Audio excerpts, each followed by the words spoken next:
ar ne? Matau, kad esam. Puiku. Matau, kad jau esam. Nu ką, reikia tą valandą greitai dabar čiūpti ir tai padaryti produktyviai. Po 3 Darom. vaikų, kada turi to laiko? Čia apie tave aš. Taip, taip, darom kaip išeis, viskas gerai. Paskui per dideli lūkesčiai, žinai, irgi gali išmušti iš vėžių. Jo, tai gal pradėkime ar nuo prisistatymo, ar nuo temos, kaip tu manai, ar kodėl šita tema taip iškilo? Tai aš mielai prisistatysiu, o tu gal papasakok apie temą, ane? O tu irgi prisistatyk, nes neaišku, koks žmogus, kuris gal visiškai tavęs nepažįsta, žiūrės video, kad žinotų. Gerai? Tai aš tai prisistatau, kad esu verslininkė ir 3 vaikų mama, labiau save pozicionuoju kaip kūrybišką verslininkę, nes mano verslai ir tai, ką irgi žmonėm paturiu visą laiką susijęs su saviraiška. Ir taip pat knygų autorė. Tai jau šiuo metu išleidinėjau savo trečią knygą, bet pirmą vaikišką knygą Mergaitė ir kristalas. Tai apie ją, manau, mes čia pakalbėsim kažkada. O dabar tai va tiek. Mes pažįstamos esam būtent per tą sąmoningumo kelionę, ar ne? Per emocijų paleidimo praktikas ir todėl, kad visą laiką bendradarbiavom su tavo vyru ir Ryčiu. Ir toks tas mano kelias ir yra. Aš tiesiog šiandien dienai labiau vadinu save savilyderystės mentorę ir padedu žmonėms, lydžiu toje asmeninio augimo kelioniai, nes žinau, kaip vienam kartais yra painu ir kokie gynybiniai mechanizmai yra stiprus, kad nematyti dalykų, ko nenori matyti, kas trukdo tam asmeniniam augimui. Ir šiandien tą temą, kurią paliesim, irgi bus labai susiję, kaip ten viskas labai slidu. Noriu, bet leidžiu savo, pavyzdžiui, nedaryti, leidžiu savo pasislepiamą po visokiais tokiais tarsi čia meilė savo, o iš tikrųjų slepiamos nuo savo talentų, nuo savo kūrybinių gebėjimų, nuo, kaip čia sakant, vengiam prisimti tos atsakomybės už savo gyvenimą, savišaišką. Ir aišku, tos temos, kadangi man pačiai visą laiką buvo aktualios ir kaip šiandien ta tema išsivystė, tai man šiandien šita tema yra apie apjungimą dvasinio pasaulio ir tokio materialaus, to žemiško žmogaus. Tai yra tikėjimas, pasitikėjimas ir įsipareigojimas. Ir labai stipriai gyvenime turėjau tą dalį išreikštą tikėjimo, tokią pasitikėjimo ir kažkaip ir sekdavos. Dalykai ateidavo, padarydavau ir kažkaip sekdavos, tinkami žmonės, kažkaip labai fainiai buvo. Bet užtruko laiko pamatyti, kaip bėgau nuo baimės suklysti, nuo nevertumo, vien dėl to, ir iš to išeidavo, kad neprisimdavau atsakomybės už savo gyvenimo kūrybą. Ir tave būtent prisimenu kaip tą, kur užduodavai visą laiką konkrečius klausimus. O tai ką čia dabar darysi? O tai ko? O tikslas koks? O tai tas tikslingumas, žinai, ir kad tikėti, pasitikėti, viskas gerai, bet jeigu sugalvoji projektą, tai kas jį padarys? Žodžiu, per tą įsižeminimą. Ir man šiandien dienai tai įsipareigojimo, aš įsipareigojimą pakeičiau kaip savo vystyti gebėjimus, talentus, kuriuos gimiau, turiu. Iš kažkur ateina jie, taip. Ir čia visą laiką tas klaustukas, kas tas, iš kur tas, bet kaip, žodžiu, tema vis tiek pasitikėjimas ir įsipareigojimas, kaip apjungti,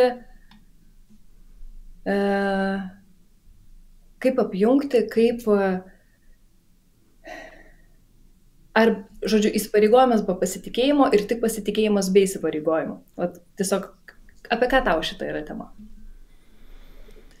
Įsipareigojimas, pradam, taip, aš tokio išplėstas sakinys, tai labai, žinai, sudėtinga. Gerai, tai kas būtų pats pirmas, toksai kaip trumpas?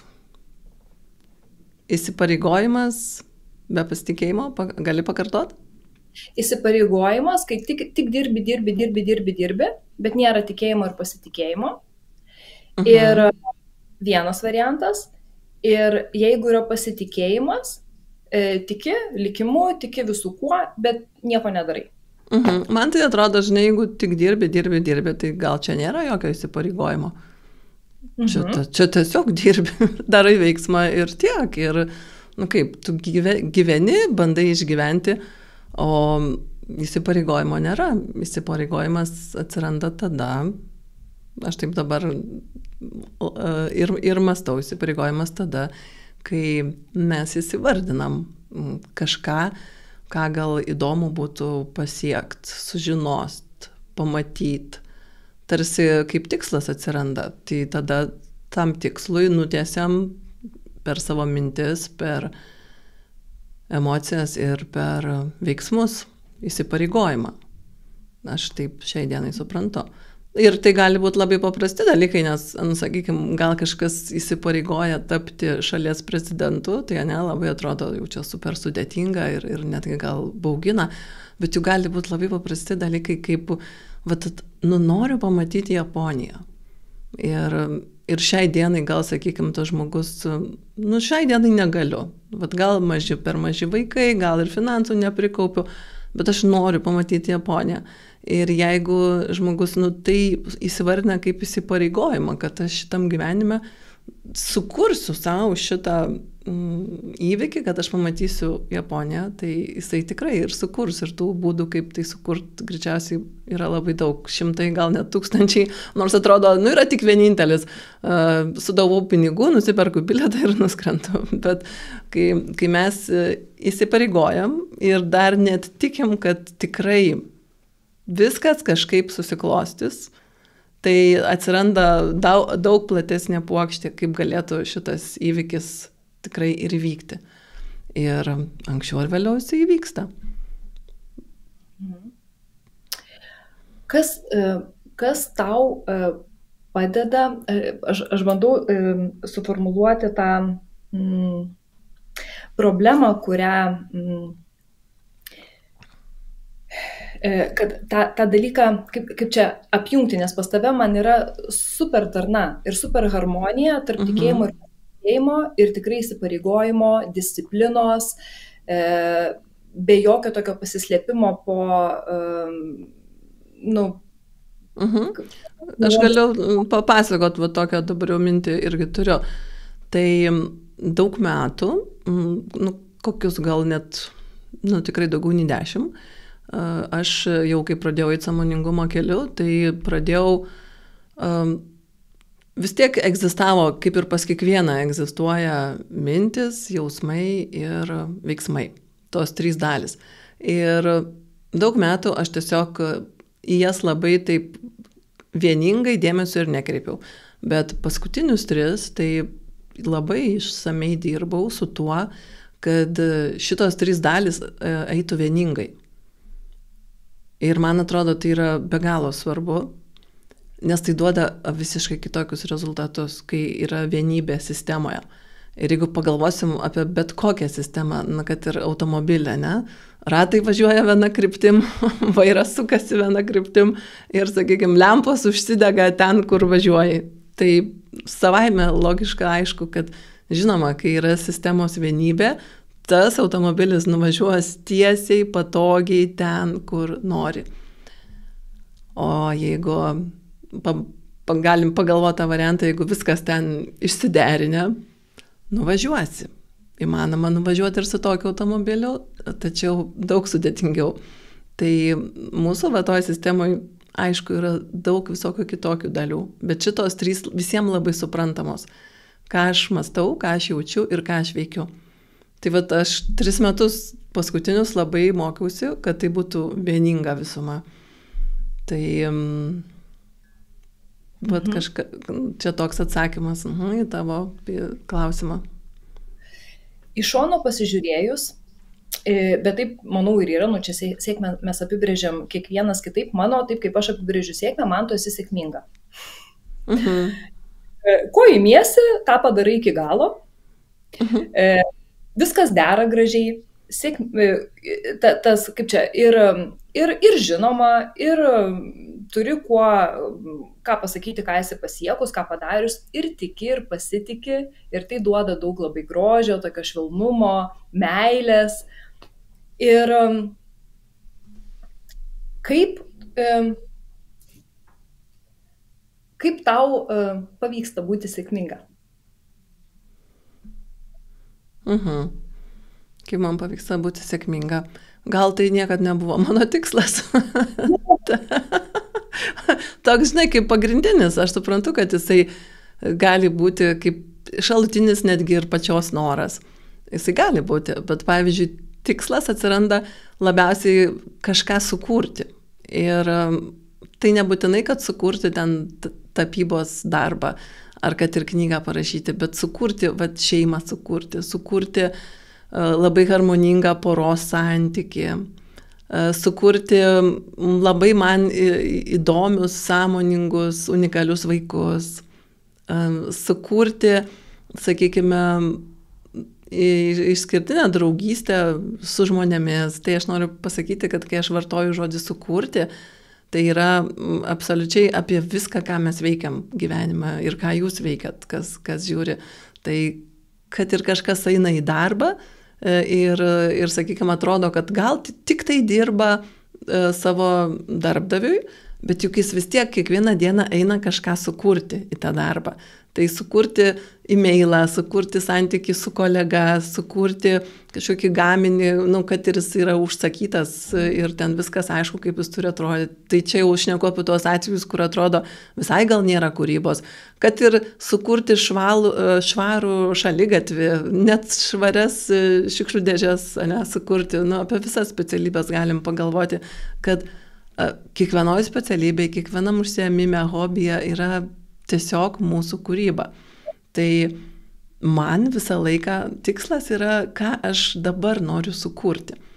Ir kai aš užsinoriu sukurti, tada aš tiesiog pradedu link to eiti įvairiausiais būdais, kadangi aš esu, nesenai išsiaiškinau, kad turiu tą norą tobulėti, tą, sakykime, perfekcionizmo, bet gerąją prasme išraišką, aš visą laiką stengiuosi visose srityse, ką bekurčiau, stengiuosi ir tada man gaunasi visai geri rezultatai. O kai geri rezultatai, tai savaime kaip šalutinis poveikis ateina sėkmė, finansai, dar kažkokie žinomumai, kontaktai, kvietimai. Aš jau šitą dalyką vardinčiau kaip šalutinių poveikių. O gerai girdžiu, kad, tarkim, ar tu visą laiką turi didžiulę viziją, nes kur mes stringame, ar reikia būtinai turėti viziją didžiulę, kas bus, visas detalės ir tik tada darysiu, ar būtent tikslas jau yra kūryba, tai reiškia panaudoju savo talentus ir juos vystau iš čia ir dabar, ką aš jau turiu, ką aš galiu, ir dar pridedu pasitikėjimo, tikiu kūno vedimu, tikiu impulsais, tikiu tuo, kas per mane ateina ir darau. Tai vėl grįšiu prie to paties klausimo, ką norėjau pasakyti, ar reikia turėti didžiulę viziją, ar tu turi visada didelę viziją, ar tu turi didelę viziją darydama, ar tiesiog tavo tikslas ir yra kūryba su tuo, ką turiu, kas esu iš čia ir dabar. Viziją turėti reikia, manau, tikrai. Tiesiog gal, bent jau mano atveju, nors gal aš tada kurčiau iš viso pasaulinius dalykus, aš nežinau, bet dalinuosi, kaip man vyksta. Aš dažniausiai turiu tokią viziją, norą, ką norėčiau sukurti. Sakykime, kaip pavyzdys, pirmą savo rimtą kūrybinį projektą, kurį galėčiau vardinti absoliučiai gyvenime ir kai dar nejau net sąmoningumo keliu, tai aš norėjau sukurti save tapusią grafikos dizainerę. Ir tai jau man įvyko viduriniai mokykloj, kai mums reikėjo rinkti specialybės. Bet juk mes visi taip ir kuriam, ne? Kuo aš būsiu po mokyklos? Ir nu kažkur juk einu į kažkokią universitetą, o gal į darbą, kur aš beičiau, o gal aš išeisiu keliauti, bet juk aš kažką iš savęs norėsiu sukurti. Tai aš supratau, kad man būtų įdomu sukurti Jurgą, kuri yra baigusi Dailės akademiją ir yra grafikos dizainerė. Ir aš turėjau tik tai tiek, bet supranti, aš neturėjau, pavyzdžiui, vizijos, kad būtinai ta Jurga grafikos dizainerė tenai kurs kažkokius tai labai dizaineriškus dalykus, kad tenai bus ten pasaulinė žvaigždė ir laimės ten Nobelio premijas, sakykime. Aš to neturėjau. Truputį užkimus, tai atsiprašau, kam gal kliūna mano balsas. Bet tiek, kiek pasakiau, tiek ir turėjau. Ir žinok, aš nuožmiai kūriau šitą Jurgą, kuri turi būti pabaigusi Dailės akademiją, grafikos dizaino specialybę. Tai galiu papasakot, ką man teko pereiti. Pirmiausia, mokykloje gavau labai daug negatyvo, netgi iš savo mokytojų ir iš savo giminių netgi, kurie man tiesiog tiesiai į veidą sakė, kad Jurga, tu neįstosi, tai yra beprotiškas konkursas ir tu net nesvajok. Tai čia buvo pirmas, sakykime, toks dalykas, kai tu nori kažką sukurti, bet tu susitinki su šita realybė. Aš jam visiems irgi išspinduliavau tuo metu daug pykčio ir sakiau, kad jūs nesuprantat iš viso, jūs net nematėt mano darbų, ką jūs čia man aiškinat. tai čia buvo, dar kitaip nemokėjau tais laikais, tai buvo toks atsakymas su pykčiu. Bet aišku, jie iš dalies tai buvo teisus, nes tai buvo, bent jau aš stojau Kaune, tai buvo tikrai beprotiškas konkursas, nes priimdavo tik 6 studentus į nemokamą vietą per metus. Ir dar 2 į mokamą. Iš tikrųjų, o stodavo virš 100. Tai būdavo tikrai labai daug žmonių į vieną vietą. Ir aš pirmais metais neįstojau. Ir, štai ir dabar susidurkiam su ta, kiek žmogus įsipareigoja savo tam norui ir kiek tiki savim. Čia mes dabar susiduriam jau su įsipareigojimu ir jau su tikėjimu ir netgi ir su realybė susiduriam. Nes aš pripažinau realybę, kad jeigu aš neįstojau, vadinasi, aš nesu pakankamai gera. Ir tai akivaizdu. Jeigu aš būčiau super gera, tai aš būčiau įstojus. Ir aišku, ten daug kas pasakoja, oi, ten vietos nupirktos, tralelė. Bet aš pagalvojau, kad ir nupirktos, bet jeigu yra super gabus studentas, dėstytojai pasistengs, kad jisai įstotų. Tai, nes jiems irgi reikia gerų studentų, o ne visų ten kažkaip surinktų neaiškiais keliais. Na gerai, tai tada aš ėjau visus papildomus mokslus. Čia iš tikrųjų jau labai padėjo ir mano mama, mano tėvai, nes ir jie ir finansavo ir padėjo susirasti reikiamus mokytojus. Ir sekančiais metais, bet tai nėra lengva, kai visi tavo draugai įstoja ir mokosi ir jau tą pasakoja, koks įdomus tas studento gyvenimas, kaip ten ir vakarėliai ir viskas. O aš sėdžiu po vidurinės namuose ir einu pas dėstytojus ir paišau ir mokinuosi. Tai tikrai buvo sudėtingas etapas. Ir antrais metais aš vėl neįstojau. Tai kai aš vėl neįstojau, tada, aš sekantį kartą, kaip sakyt, vėl peržiūrėjau tą realybę ir visus savo įsipareigojimus. Ar aš pakankamai noriu, ar mano toks stiprus tas įsipareigojimas ir noras sukurti šitą dalyką, kad aš ten būčiau. Taip, pažiūrėjau, kad aš noriu, bet aš jau leidau savo, bet aš galiu ir kitoj įstaigoje tapti grafikos dizainerė, nebūtinai toj. Nes aš norėjau būtent į aukščiausią instanciją Lietuvoje, Dailės akademiją, meno tokią instanciją. Gerai, tada aš po 2 metų jau leidau savo dar stoti ir į kitas vietas ir aš jau buvau pakankamai subrendus ir pasiruošus ir įstojau į aukštesnėje. Aukštesnėje irgi grafikos dizainą. Ir tenai prasimokiau metus labai paaugau, nes dėl to, kad jau pagavau tą tikrą ritmą, kaip iš tikrųjų dirba studentai, dėstytojai, nesvarbu, kad aukštesniosios yra vėl kitoks skonis, kitokie reikalavimai, bet aš pagavau. Ir va čia buvo irgi toks momentas, kai aš savo nemelavau, nes pabuvus metus to įstaigo aš supratau, kad jinai vis dėlto yra ne mano skonio, ne mano vibracijų ir ne mano savasties. Aš esu kitokia negu yra aukštesnioji ne akademija, bet atsimenu, kaip tai vadinasi. Ir žinok, aš, kaip sakyt, pastačiau ant kortos. Aš išėjau po metų ir žinojau, kad nelabai galėsiu grįžti. Bet stojau atgal. Dabar žiūriu, kad tuoj net apsiverksiu. Nes tai tikrai emociškai buvo labai didelis ir sunkus sprendimas. Ir 3 metus įstojau. Tai, sorry, čia turbūt pirmą kartą, kai eteryje verkiu. Bet čia tik tai rodo tavo charakterį daryti ir tą tokį, kaip čia, tau su disciplina, ar tuo tokiu noriu ir atsakau už savo norą, kurį įgarsinu, tau tai visą laiką dėrėjo. Jeigu sakai, kad noriu, tai tu ir darai. Pas tave neina šitie dalykai atskirai, ne? Noriu ir Taip, tas posakis labai tinka, toks, žinai, vien norėt neužtenka.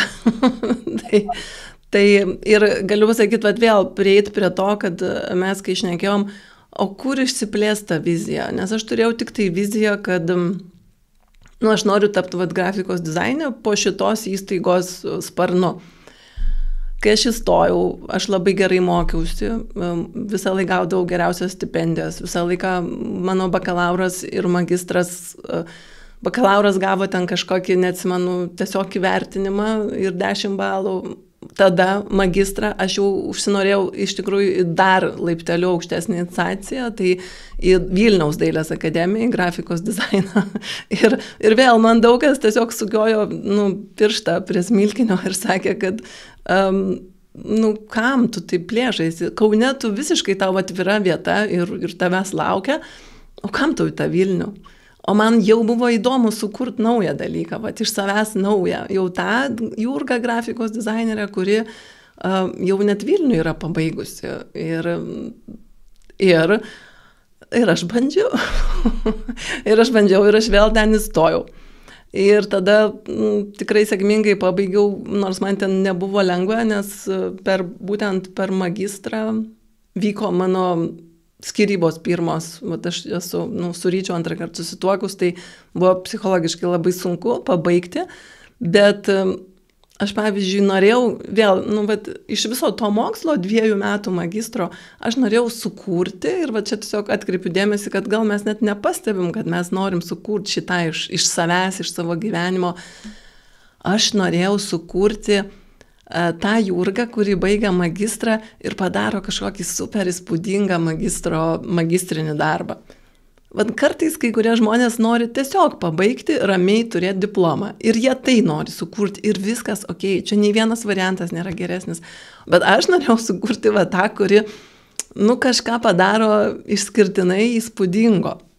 Ir vėl kiek tai man kainavo.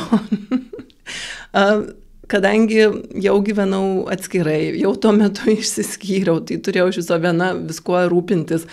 Ėjau daryti darbą, kad dirbčiau, užsidirbčiau, išgyvenčiau ir galėčiau studijuoti dieniniam kurse. Tai, kad padaryčiau tą įspūdingą magistrinį, man reikėdavo, dabar jau vėl to išlimsiu. Čia bus toks išskirtinis interviu.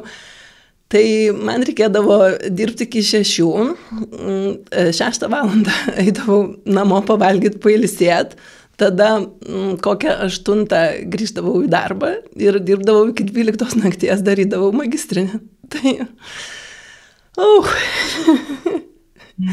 paleisim susimotą, čia neblogai. Tai toks įsipareigojimas savo kūrybai. Aha. žinai, tikrai per kūną eina visą šiurpą. Ir aš, bet apsiverksiu iš to, kad skundės, žinai, ir aš girdžiu tas, bet šiaip sąmoningai kūrybai, tu buvai, visą laiką įsipareigojęs, šitas pas tave, visada buvo tada sąmoningai. Bet aš tada, žinai, net nebuvau sąmoninga, aš iš vis net nežinojau, ką reiškia tas sąmoningumo kelias ir kad toks egzistuoja. Bet taip, gal tu teisi, kad aš buvau įsipareigojus savo kūrybai. Ir įdomiausia, kad, ir man pavyko, mano magistrinis gavo banko premiją, kaip vienas iš atrinktų geriausių to meto Dailės akademijos magistrinių darbų, perėjus per visas specialybės. Tai ten jų buvo apdovanota daugiau, ne tai, kad ten, nežinau, tik tai vienas, bet, manau, ten pateko. Ir aš gavau, netgi finansinę banko premiją. Tai man tai buvo irgi toksai, net ir jeigu nebūčiau gavus nieko, man vis tiek, aš viduj buvau sąžininga prieš save, kad aš dirbau, nuožmiai eidavau iš darbo vėl į darbą, nes ten buvo visa man reikalinga technika, aš negalėjau kurti namuose, man reikėjo išskirtinės technikos, kuri buvo mano darbe ir net tas apdovanojimas, toks pasakė, kad taip, Jurga, viskas tvarkoja, bet tu norėjai sukurti, dabar pasimėgauk, tu tą kūrybą turi.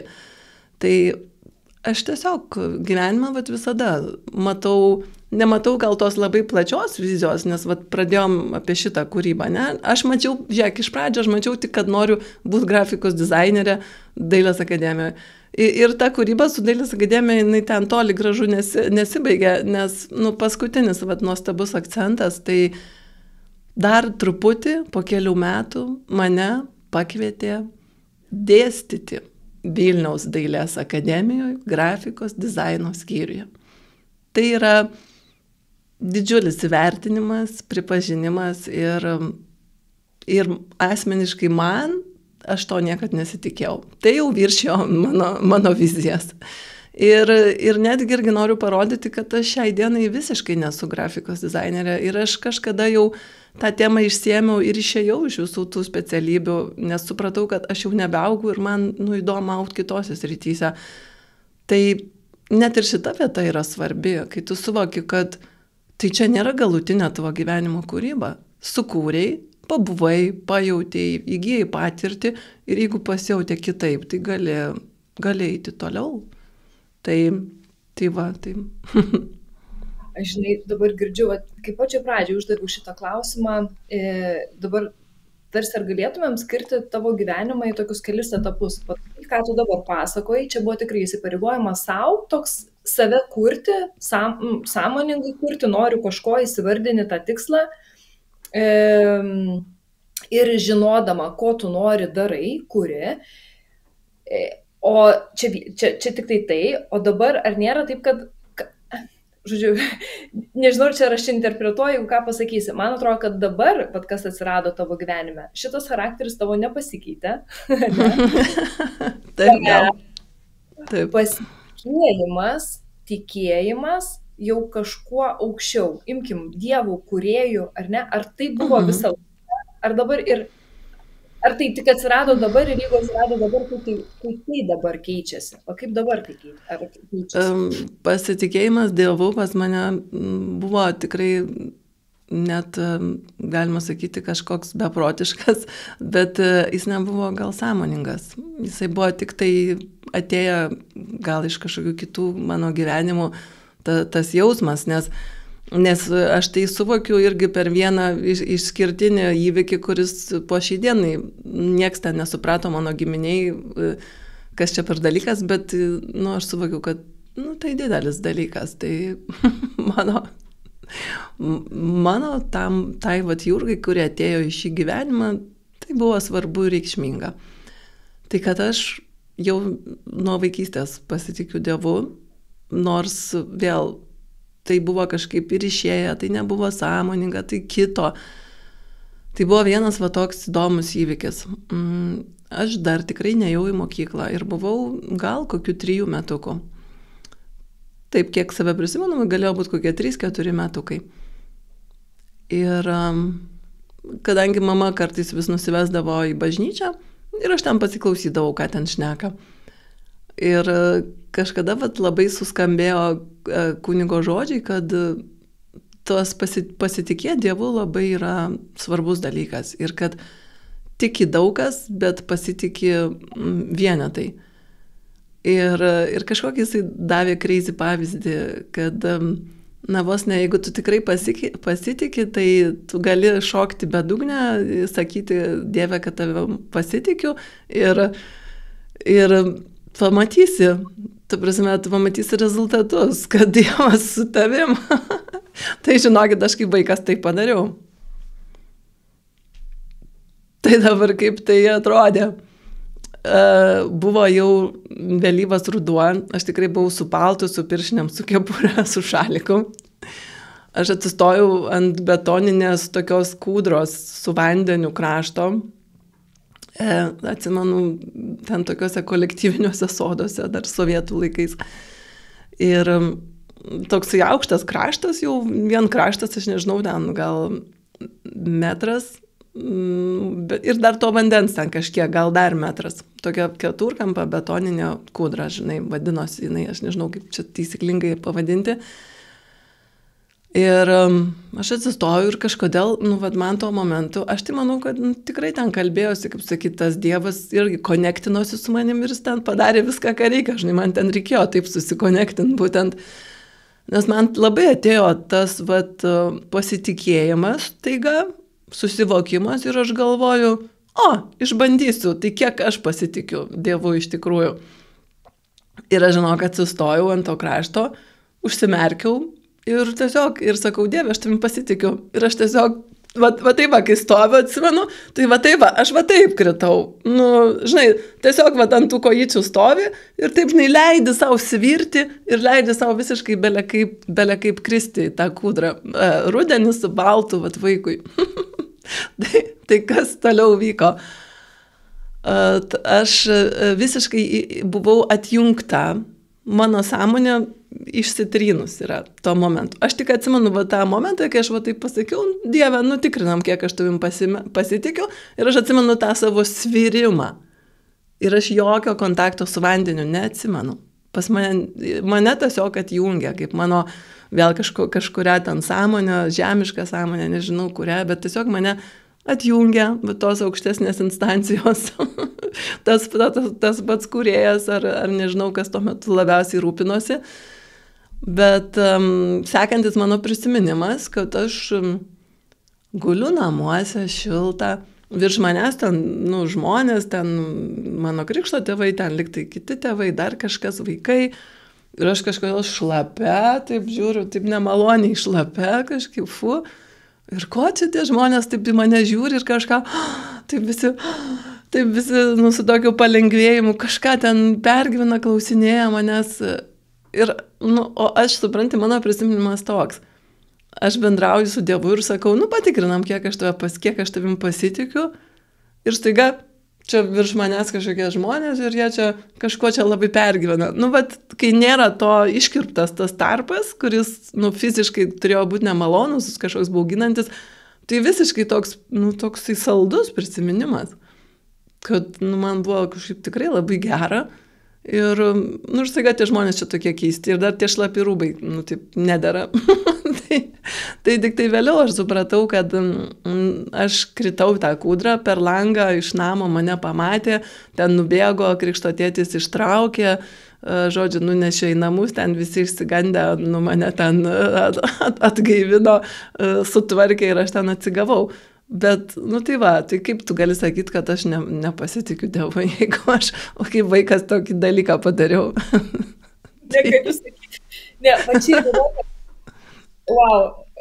aš kadangi seku tavo visą knygos dabar naujos leidimą, kūrimo. Kelią, taip.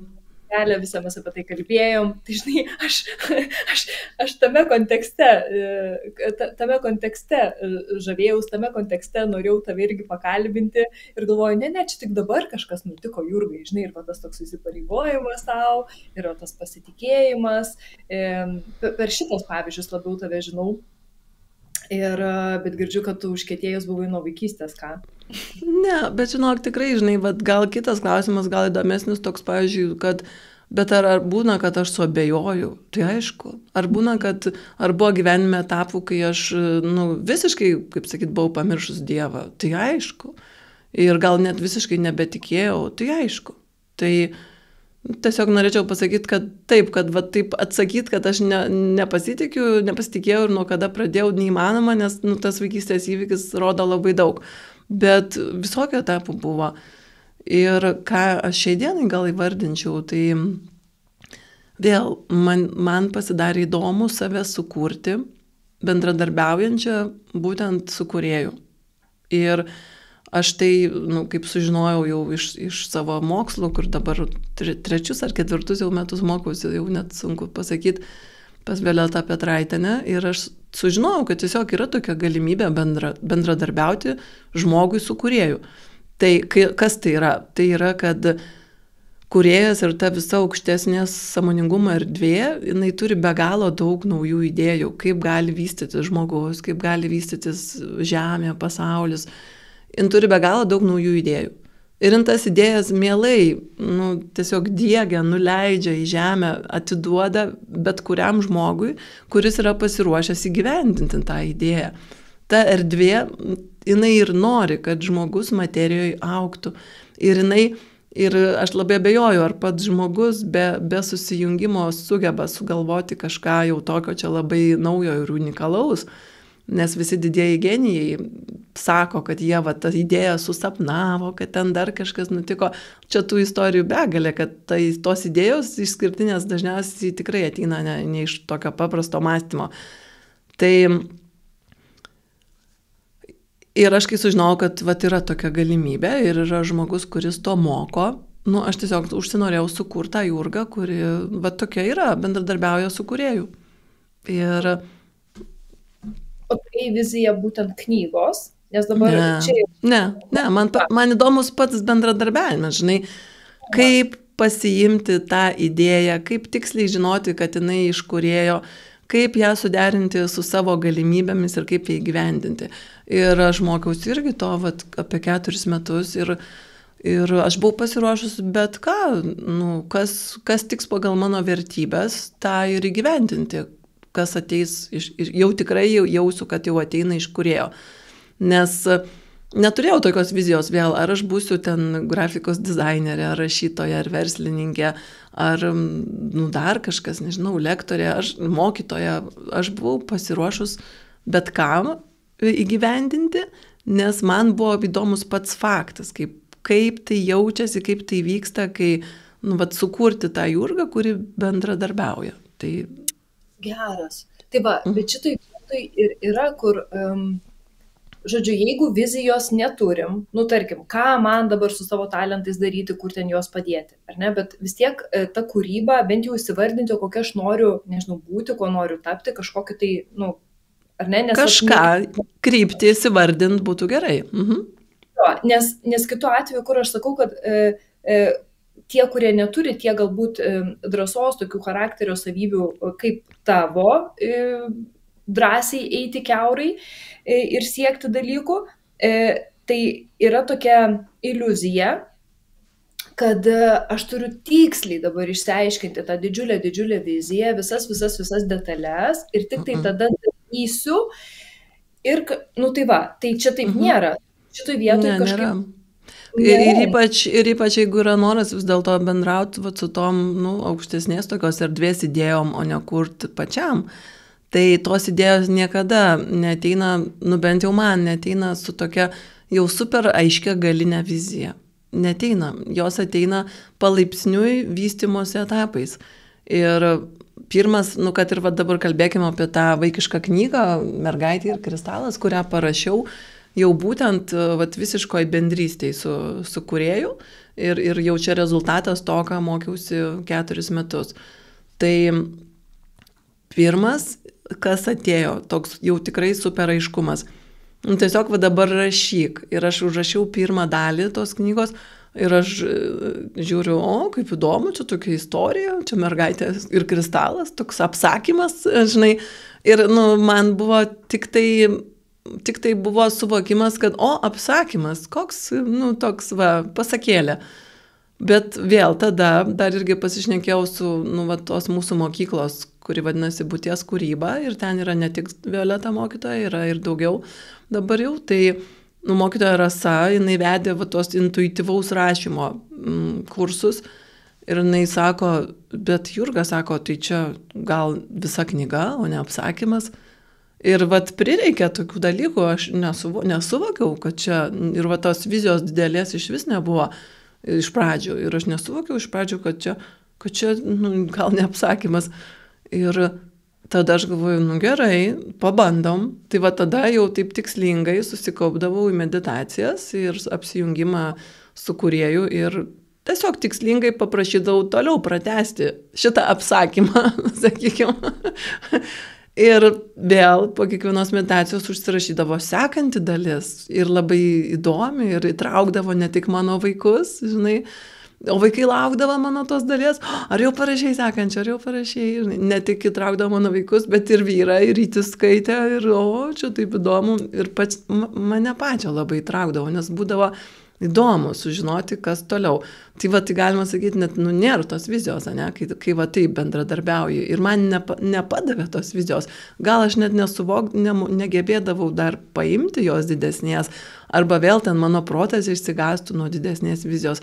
Dažniausiai, kai yra bendradarbiavimas su subtiliu planu, mano patirtyje viskas yra paduodama labai laipteliais ir tik padarius laiptelį yra paduodama daugiau.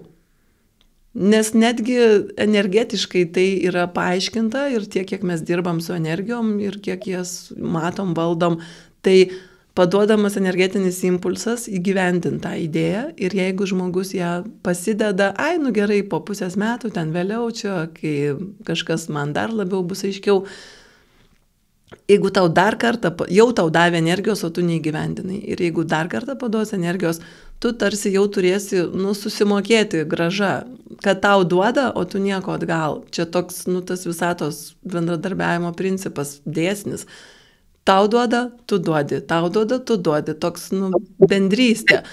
Tai dažniausiai, tai gali net atsiliepti jau per tavo sveikatą, jau tada atiduosi iš to, ką turi geriausio, sveikatą, santykius, ten finansus, kažką turėsi energetiškai irgi atiduoti, jeigu tu gavai stiprų impulsą, idėją, tu buvai išreiškęs bendrystę ir tu staiga, viskas, nedarysiu, žinai, nepatinka man šitą idėją. Tai arba gal vėliau kažkada. Tai o jeigu, aš įsivaizduoju, koks turėtų būti didžiulis pasitikėjimas kūrėjo tuo žmogumi kaip žmogumi, jeigu jisai jau jam paduotų absoliučiai visą plačią viziją. Ir su ta energija, kad tai plačiai vizijai įgyvendinti, kur ten gal prireiks, 5 metų darbo tam žmogui, kad jis tą viziją įgyvendintų. Tai aš manau, tai yra pasiekiama per pasitikėjimą. Kūrėjas turi labai labai pasitikėti tuo žmogum. Ir tik iš tos didesnės vis susijungimo ir bendrystės tas pasitikėjimas atsiranda. Gerai, skamba dabar, pavyzdžiui, labai fainiai. Fainiai ta prasme, kad noriu irgi čia paliesti šito vietoj dabar tą įsipareigojimą, ar ne? Nes skamba, gražiai, atėjo mintis, žinai, aš ją užrašiau ir visiems jinai patinka ir laukia antros, toksai, ir tarsi tokia sėkmė, žinai, viskas labai paprasta, tu automatiškai esi kviečiama ant fotelio, su įkvėpimu viską parašai. Ne, žinokit, ne, visiškai galiu verkti toliau, nes tikrai tam prireikia daug vidinių pastangų. Tai, aš kokius atsimenu sunkumus besimokant toj mokykloj. Vienas iš sunkumų aš pastebėjau, kaip yra vis dėlto mums sunku valdyti savo mintis. Ir kai mes jau priėjome etapą, kai mums reikėjo jau mokintis valdyti mintis, tai iš pradžių juk atrodo, kad iš vis mes minčių nevaldom, kad jos tik iš kažkur ateina ir kažkaip praeina. Tai kad aš išmokčiau valdyti savo mintis ir tiesiog visą laiką būčiau sąmoninga, tai aš, pavyzdžiui, kabindavausi namuose lapus, kad aš ant sienų matyčiau, kad staiga aš turiu prisiminti, ką aš dabar galvoju, stebėti save, ką aš dabar galvoju, žinai, kad neužsikuiščiau, ten verdu valgyti, žinai, vaiką prižiūriu, meilus atsakinėjau, o apie mintis pagalvosiu vakare, o tai neveikia. Turi būti sąmoninga kiekvieną akimirką ir žiūrėti. Tai ar neigiamos dabar mintis, ar teigiamos? Jeigu neigiamos, iš karto stabdom srautą, iš karto perinam į teigiamą. Ir vat su to mintim, taip reikėjo dirbti.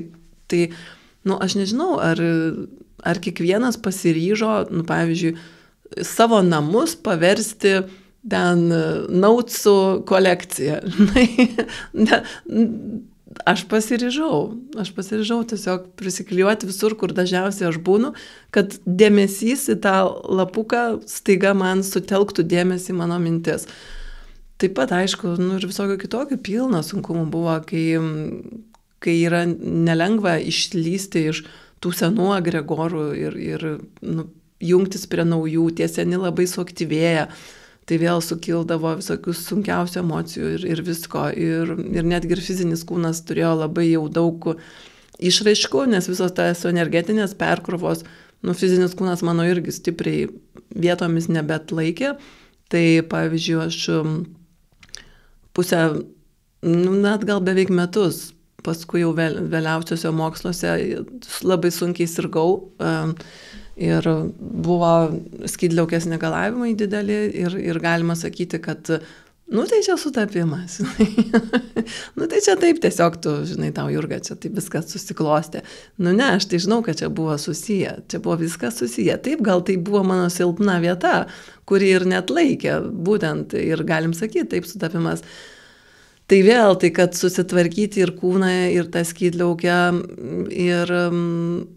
ir visus tos mokslus eiti ir kad jie progresuotų, tai, pavyzdžiui, tu pati žinai, dabar jau irgi kiek laiko, metus, čia ne metus, mažiau, bet labai, labai griežtą dietą prisižiūriu. Irgi, kad būtent tik tai padėjo mano kūnui atsistatyti ir leido susitelkti vėl toliau į tuos visus dvasinius augimus. Tai jokių būdų tai nėra gražus kažkokiu rožėm nuklotas kelias, kuriuo aš tiesiog taip pasiskraidydama skrendu su rožiniais sparneliais. Ne. Bet ir aš ir nesiskundžiu, aš neturiu jokių nusiskundimų. Man gera jausti, kad aš paaugu ir aš sukuriu kažkokį naują dalyką. Tai ta pati knyga irgi. Kai aš jau supratau, kad tai bus visa knyga ir pradėjau užsirašyti tą vaikams mergaitė ir kristalas, ta knyga. Kai pradėjau užsirašyti dalis po dalies ir galiausiai jinai užsibaigė, tai vyko toliau ir man toliau buvo paduotos mintis, kurios labai vėl buvo jau įtakojančios to projekto augimą. Nes atėjo mintis susisiekti su Aleksu Monako, kuris padės man organiškoj rinkodaroj, kad man reikia tų žinių. Aš negaliu šitos knygos toliau kurti be profesionalių žinių. Tai Aleksas sutiko mane mokyti ir man labai padėjo su visais patarimais, kaip man tą knygą pradėti parduoti priekį. Nes aš knygos leidybai turėjau 0 finansų. Tikrai visišką 0. Ir kaip surinkti pinigus, kad ta knyga taptų tikra, materialia. Tada dar ten pilna visokių dalykų. Ir kad ta knyga, kiek jinai susilaukė įvairiausių, nuostabiausių laiptelių, bet kur aš turėjau žengti, peržengti, save daryti ir nebuvo lengva ir klausyti savo pajautimų. Ir kartais tie pajautimai netgi, pavyzdžiui, kai kurie man buvo liūdna, nes atrodė, aš čia kažką neteisingai padariau, bet ir netgi aš juk nesuvokiu visatos mastu, ar aš neteisingai padariau. Pavyzdžiui, vienas iš tokių veiksmų buvo, dabar pasakysiu, tegul žmonės, žino, nežinau, aš manau, kad daug kas supras, kaip tai skaudu. Tai kam čia man reikėjo tų dar pinigų prie knygos? Kad sumokėti už knygų mugę. Aš pajaučiau, kad aš turiu dalyvauti su šitą knygą knygų mugiai. Viską ten susisiekiau ir tai yra didelė suma dalyvauti knygų mugiai. Ir man, kad sudalyvauti knygų mugėj, tai va tų parduotų knygų jau neužteko, aš turėjau parduoti savo Tesla kompanijos akcijas, aš buvau investavus šiek tiek ir kai aš pardaviau, 50% ar kiek jos pakilo. Ir jos pakilo labai staigiai, kai aš pardaviau po savaitės, nes tada Trumpą išrinko prezidentu ir kadangi Trumpas yra dabar kartu su Elonu Musku ir netgi Elonas Muskas bus patarėjas ten jo kažkoks, ar ministras, nežinau, kažkas bus ten labai rimto postą, akcijos taiga šoko.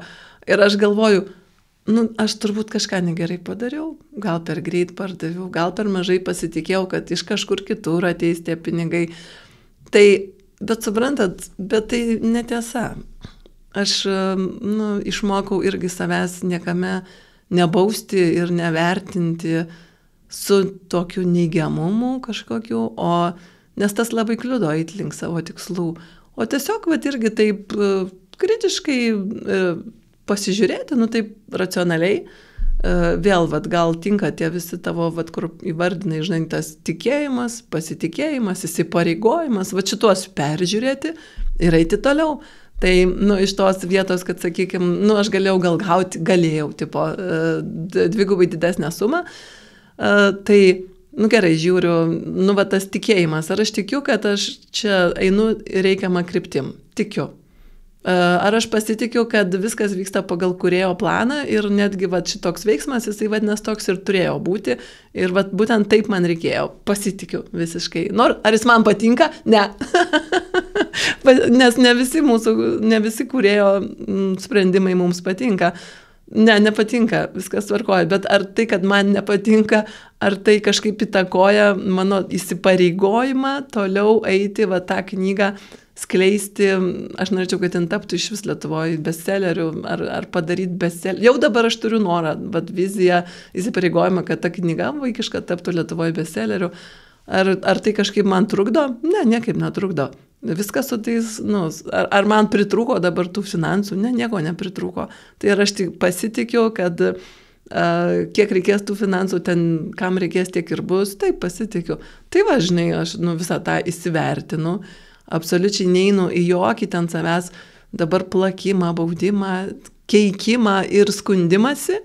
Niekam čia neverkiu, nepasakau, nesiskundžiu, kad vėl nesusikoncentruoti tą negatyvą, o tai kam čia koncentruotis į kūrybą, tik į kūrybą ir keliauju toliau.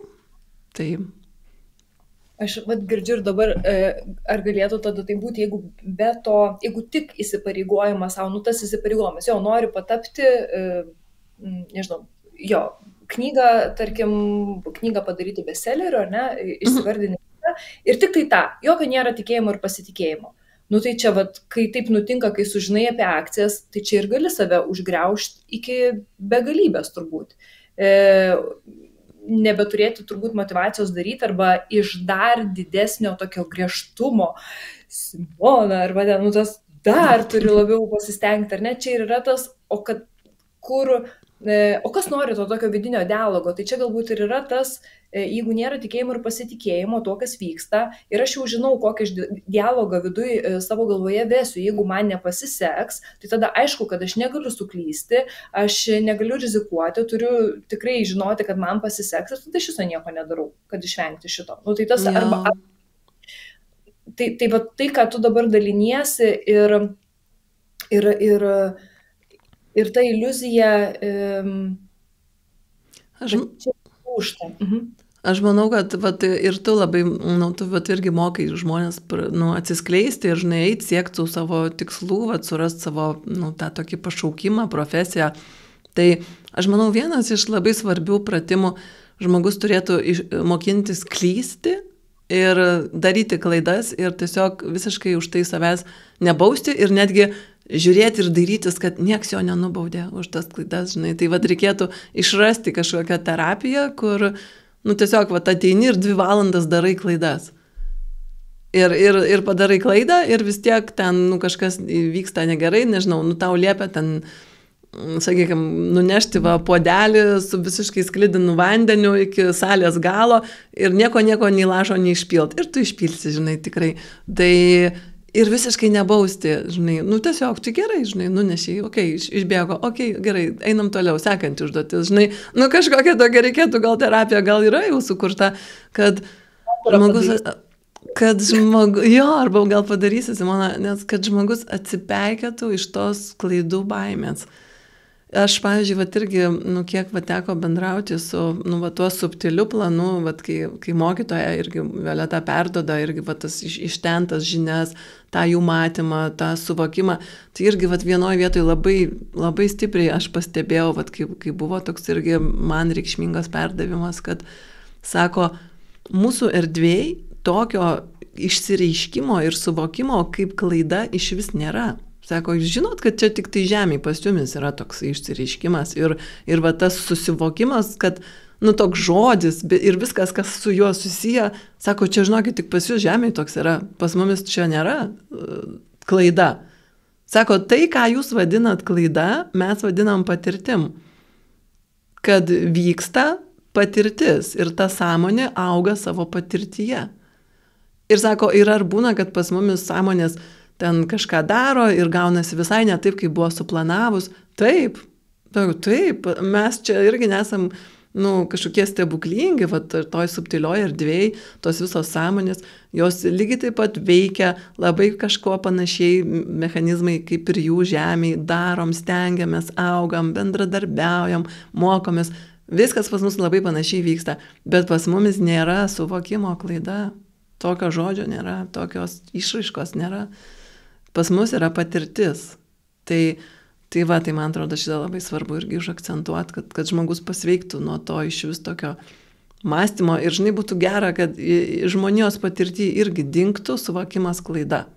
Vat gal norit kas nors pasiimti tokią misiją įgyvendinti, kad dingtų žmonijos suvokimas ir atsirastų patirtis. Patirtis. Taip, tai žinau, kad tai patirtis. Mhm. Ir gali būti jo, bet kokia ten ir nemaloni, ir sunki, ir skausminga, ir liūdna, ir tiesiog labai paprastutė ta patirtis, bet tai yra tavo vidinio augimo dalykas, patirtis. Aš tavęs klausau ir galvoju, tikrai čia turbūt vienintelis yra dalykas, baimė tos klaidos, nes jausiu ir kaltę, ir gėdą, ir susitiksiu su visais tais nemaloniais jausmais, yra tik tai dėl to tikėjimo, kad aš galiu suklysti, kad egzistuoja klaida, turiu teisingai tada pasirinkti, turiu apgalvoti visus įmanomus variantus ir kartais yra tiesiog geriau nedaryti, arba va tada atsiranda vengimas daryti, atidėliojimas, va visos tos bėdos, ar ne, kur tada žiūri, žaviesi, kaip kiti žmonės sėkmingi, susikuri savo galvoje istoriją, kaip jiems viskas lengvai sekasi. Dažniausiai, jeigu nors kiek pasidomi už kiekvieno žmogaus, kuriam kažkas išskirtinai labai sekėsi, yra didžiulė istorija. Aš nesutikau, tokių žmonių, kurie turėtų didelį pasiekimą gyvenime ir turėtų visiškai lengvą rožėm klotą kelią. Dažniausiai yra didelė jo sunkumų istorija už kiekvieno žmogaus. Tai čia vėl jo patirties istorija, nežinau, ne kažkokių ten klaidų ar ten kažkokių tai dar baisumų, žinai, kaltinimų, jo patirties istorija. Ir ta patirtis atnešdavo įvairių jausmų ir sudėtingų. Faina tai, kad keičiasi socialinių tinklų, tas savęs pateikimas socialiniuose tinkluose, ar ne? Daugiau žmonių kalba vis tik apie pateikti save tikrą, kiek galima ten save nulaižyti ir tik tai tobulą savo kasdienybę ir tu daliniesi labai dabar irgi. Taip. Nutinka. Taip, bet štai aš manau, čia jau gal toks mados dalykas, nes kai pas mumis atsirado technologijos, galimybės parodyti save labai idealų, žinai, vis tiek, labai daug priemonių tam atsirado, geros kameros, apšvietimai, makiažai, dar kažkas, buvo gera save sukurti tą idealų ir visiems rodyti. Aš nevertinčiau, žinai, kad šitas ar tas labai blogai.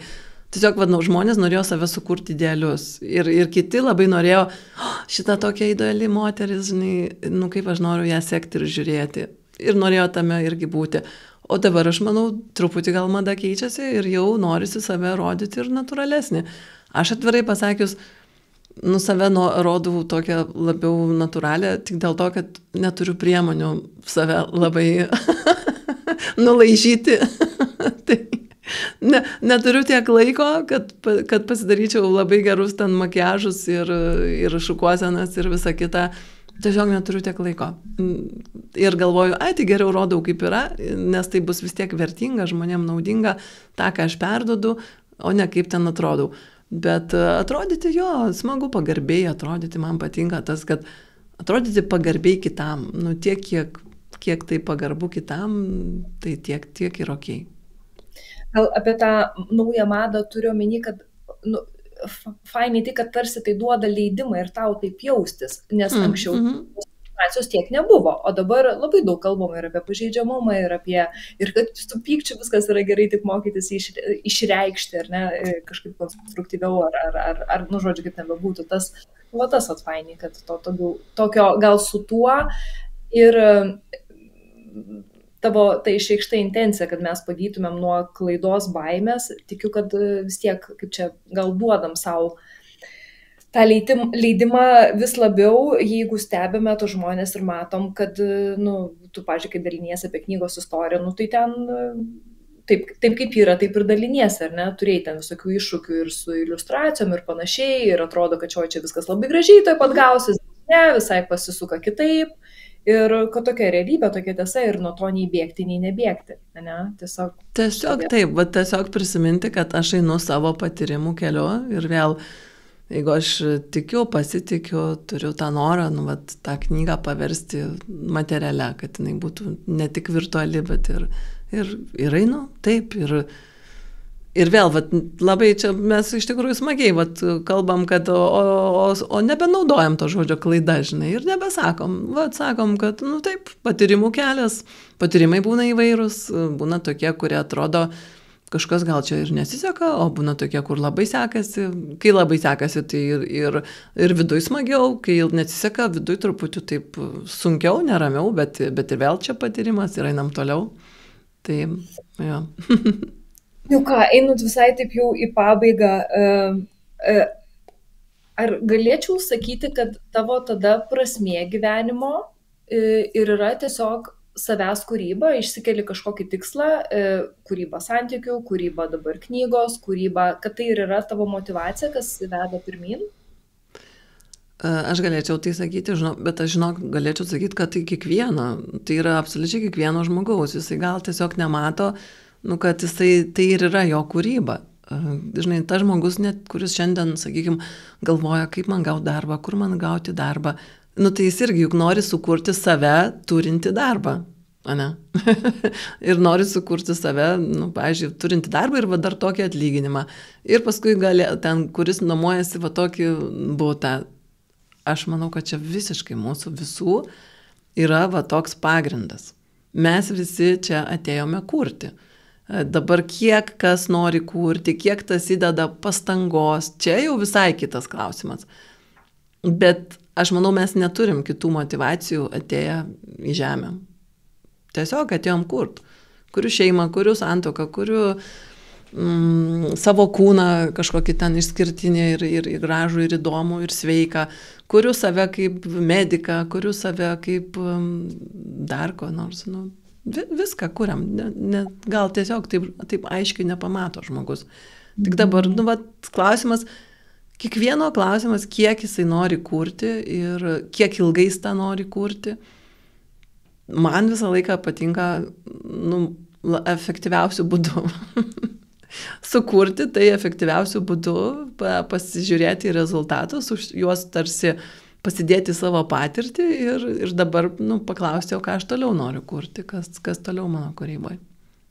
Geras, kaip tai keičia ir jausmą, ir būseną, nes tai ir pakviečia prisimti atsakomybę, aš kuriu, aš galiu, aš man parodau visas galimybės, negu iš tokio automatinio veikimo, kad turiu, reikia, privalau, baigiau mokyklą, tai reikia studijuoti, tai ką, toliau reikia kurti šeimą.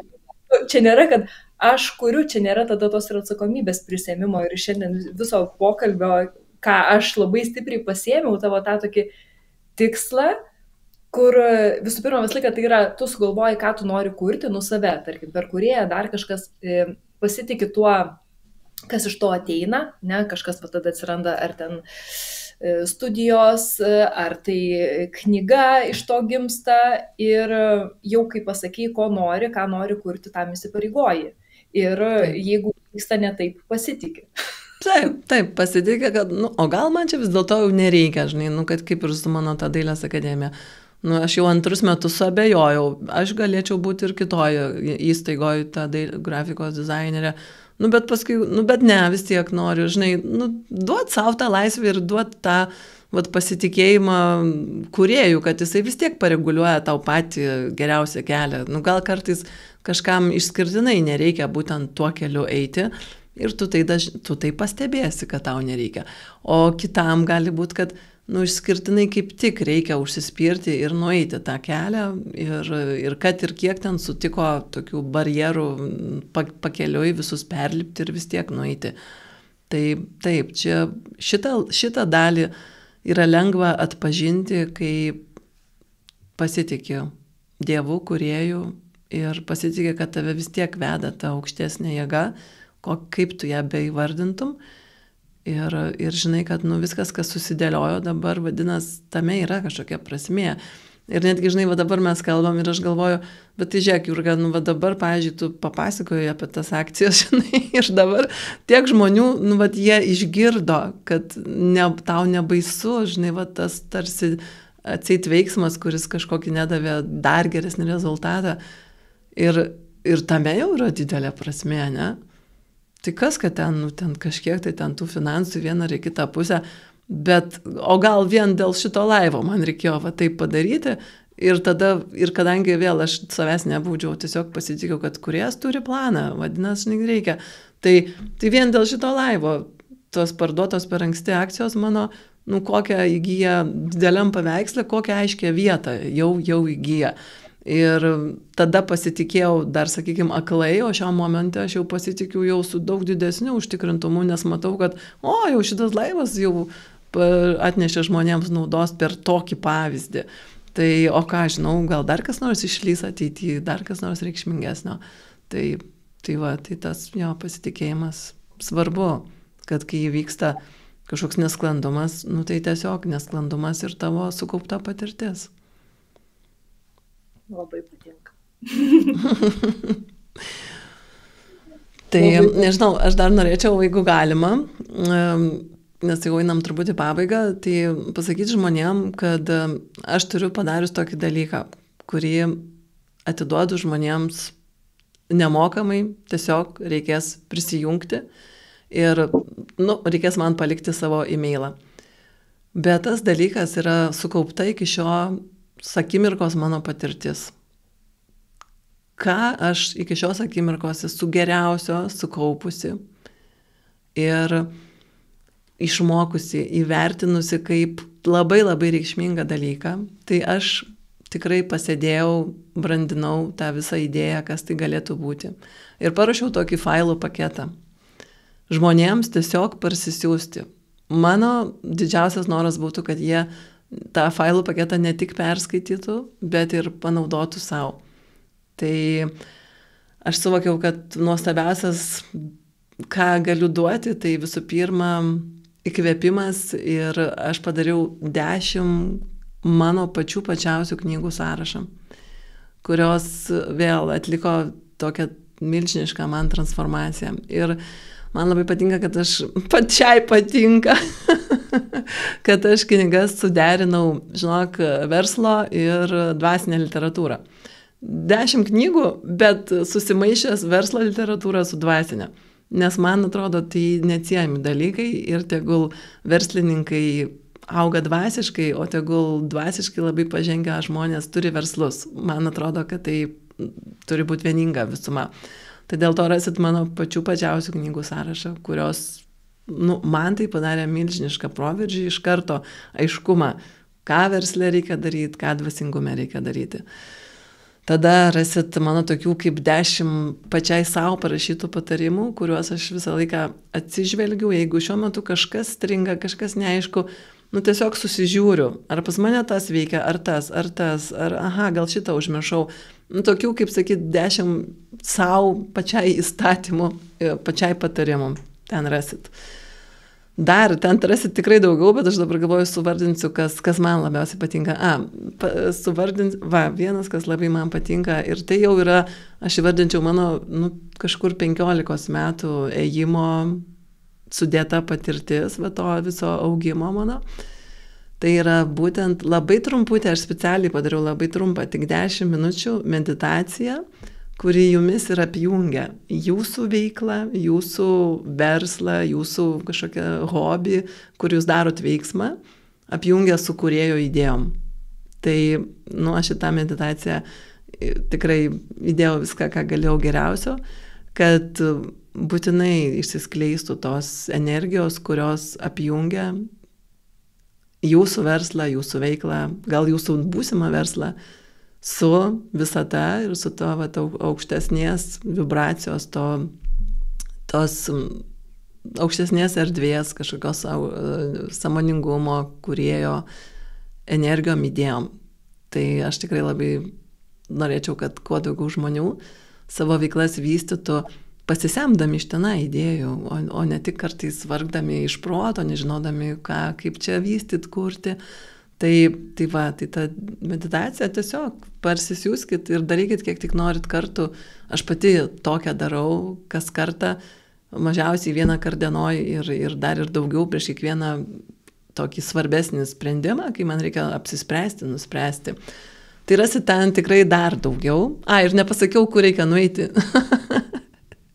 Reikia nueiti į jurganadin.com ir iškart viską rasit, nes ten tik vienas toks puslapis. jurganadin.com.